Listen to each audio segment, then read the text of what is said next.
Hi, and this is day 60, and this is a daily recap of gold.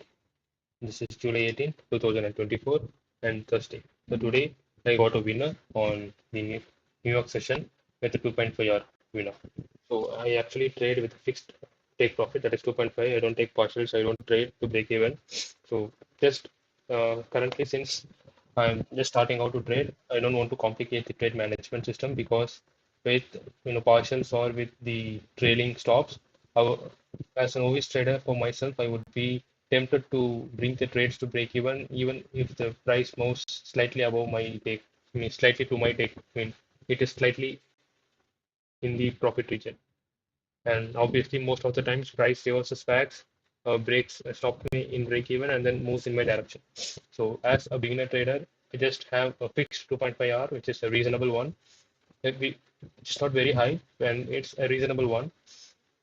And at the same time, I don't want any partial trading system, nothing, just 2.5 hour, and no trading to break even, nothing.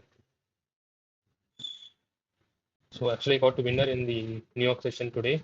So, let's see what happened, what he analyzed, and how was my trade, what were the emotions, and what were the strategy analysis, and how did the price play out? Let's see everything from the top to bottom.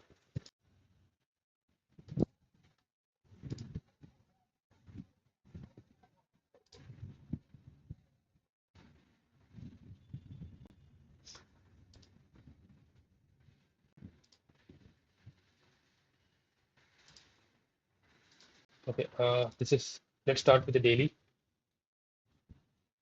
The daily actually made a swing boss, which means the swing is bullish. So I was expecting the price to come down at least to tap into this demand, or at least, better, it can make a bearish chalk and then start the swing pullback. So price took the weak swing high as expected, but I didn't get any trading opportunities. Actually, if you see the previous gold, I mean, I think 59, I was expecting this was my demand, and I was expecting the price to tap into this demand before going up, but unfortunately, price just went up without giving me any opportunity. You can see there is no wicks in this candle, which means there is no manipulations. So I usually enter during manipulations, but since there is no manipulations, there was no trades. So now I'll be looking to short the market in anticipation of the internal pullback at least. So this will be my 4 hour chart where you can see the swing is bullish, the internal is bullish. So price took this liquidity and made a bearish chop.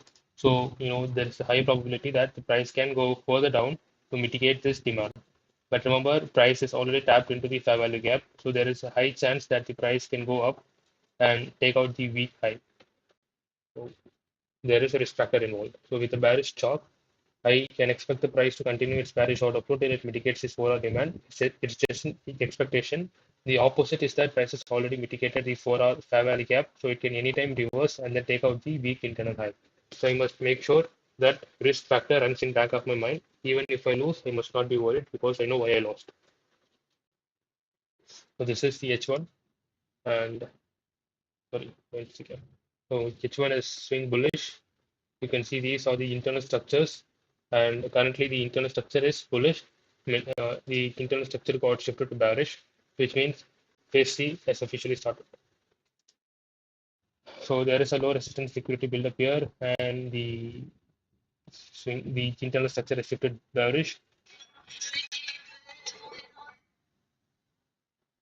And yeah, this is for our supply. Within this, we are having H1 supply, so it's high probability that if the price mitigates this supply, we are having a strong high bow to protect us, and we are having a weak low to be targeted, and there is a low resistance liquidity.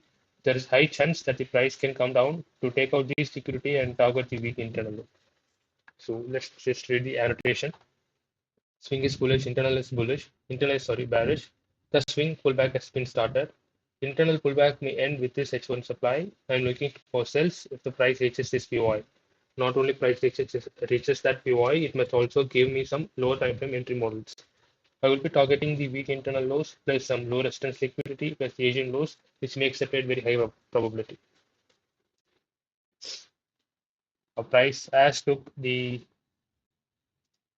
okay. This entry model consists of both LC1 as well as LC2.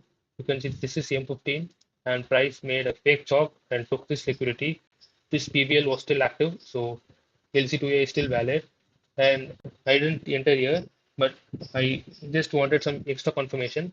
And once price took this liquidity, okay, now both LC1 and LC2 were there.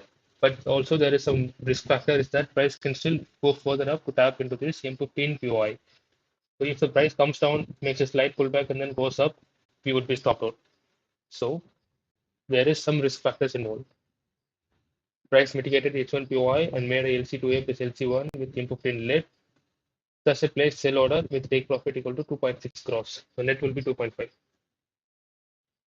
So these are the conditions and these are the positive confluences and negative confluences of the trade.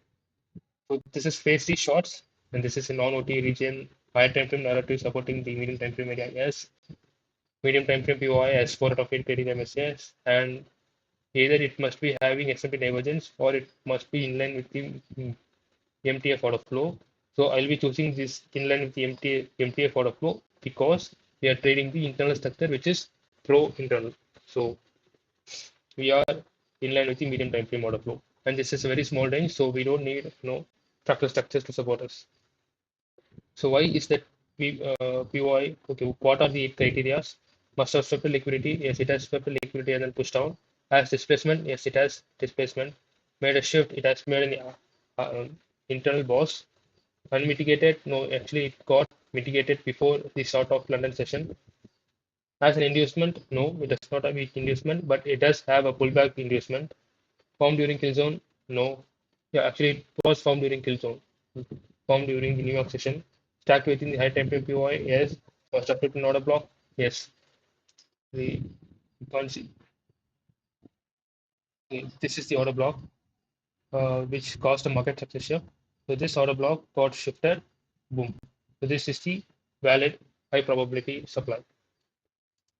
So what are the positive influences? Okay, this box I take because there was S&P divergence with gold in with silver. So 4 are sell-side liquidity to be targeted, plus 4 are imbalance. Large pool of sell-side liquidity below. These two are same point. Trading with the H1 internal order flow is bearish SMT with silver. So these are the positive confluences. What are the negative confluences? I'm trading against the H1 fractal structure. H1 fractal is bullish. So it's a large POI, so the price may go even deeper, which obviously could take out my stops. And also this strong high is nothing but previously high liquidity. So this can be liquidated and then the price can push down. It's possible because previously high can be a magnet to for the markets. Previously high, previously lows, previous week's high, and previous week's low are a kind of magnets for the prices to trade. So positives, negatives, and the checkboxes, everything I have just placed in front of you for your reference. So this makes it as a high probability trade and the trade trade-off. 11.4. Price made a small break of structural downside. So though I don't want you guys to bring the price to stop to break even, but it is what it is. I ran out of emotions and today's missed it's off to break even. Thankfully, price didn't stop me out of break even. It just made one more low, and yeah, my target was hit. And need to track how far my profits are going. Actually, it went far down, very far down. Actually, it went up to in 15 hour. So I'll show you the chart itself.